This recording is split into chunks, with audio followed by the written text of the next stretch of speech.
Hello and welcome to this video in the series about each of the new constituencies. For this video we look at one of the new constituencies in Northern Ireland. In this short video we will look at the details on the new constituency, how this new one is formed, the previous results, the 2019 results, current candidates, and make predictions with different levels of how bad of a day it might be for the Conservatives. Please comment below for anything you'd like to see and subscribe to our channel to see new updates that we'll do and discussion videos as the election gets closer. There are lots of changes with boundaries in the next election, so we're going to give a quick overview of how the boundaries are changing and how it's going to affect each seat. Only 65 seats, or 10% of the seats, are staying the same, so here we're going to compare how the new seat compares to the main one that is replacing.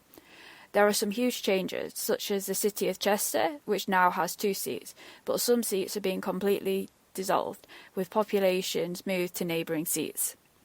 So why are the boundaries changing? Every so often there are boundary changes to represent the current population movements. Some of them are based on land without any population, and some of them are just because of population, for example new housing estates. 2021 was the census year, which has helped inform these changes. The last major change in the boundaries was 2010. Now let's look at some of the details about the constituency. There are 8 regions in England, with Scotland, Wales and Northern Ireland on a country basis. There are 32 seats in Wales, 57 in Scotland, 18 in Northern Ireland and an average of 60 in each of the English regions. The population can vary hugely. The highest is nearly 152,000, which is in Birmingham Ladywood, while the lowest is less than 27,000, which is in the Western Isles of Scotland, which also has the lowest electorate at 21,000. The average population is 103,000 and the average electorate is 73,000. The largest area is the most northerly mainland seat, which is Caithness, which is nearly 12,000 kilometres squared, or approximately 100 times the size of Manchester. The average is 380, while the smallest is only 6.8.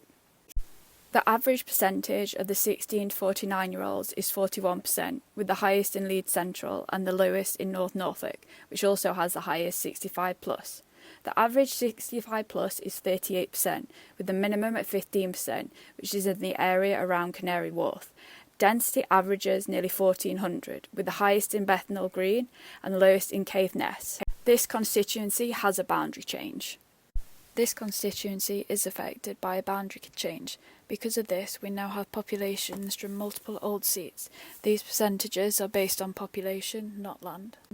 When we're looking at the winner in 2019, it's a bit more relevant to the seats that are now made up from multiple old seats. Nevertheless, this is the result from 2019, with the winner and whether the seat was held or it changed. Here are the winning party and those that came second, and also the majority. The size of the majority is key when considering how this seat might change. Maybe not so much when there's a big Labour majority or Lib Dems, but for pretty much any Conservative seat that's possibly not considered safe, bar a very extreme few. The same for the SNP. Some of these are really up for grabs, particularly for Labour and the Lib Dems. This is a list of candidates that are on the ballot paper for this constituency. This is now a finalised list as the deadline to register as a candidate has passed.